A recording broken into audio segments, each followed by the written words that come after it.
त्यावेळेला डावलायला नाही पाहिजे होतं महाराजांना.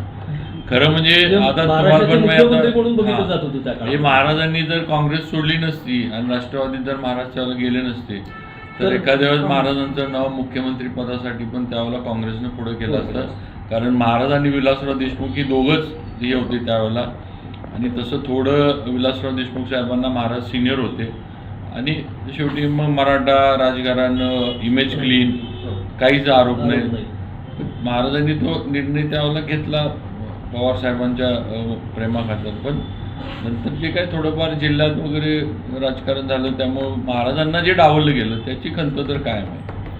आणि त्यामुळं कसं आहे ठीक आहे महाराजांचं नुकसान नेतृत्वाचं झालं पण जिल्ह्याचं आणि राज्याचं पण फार नुकसान झालं. व्यक्तीबरोबर जिल्ह्याचं नुकसान झालं. म्हणजे आपण महाराज असते त्या काळात आणि समजा मंत्री सोडा पण जरी मुख्यमंत्री पदापर्यंत गेले असते महाराज तर नक्की जिल्ह्याची परिस्थिती वेगळीच असते. एवढंच आहे. लोकशाही मराठी ऐका, पहा, जागरूक रहा.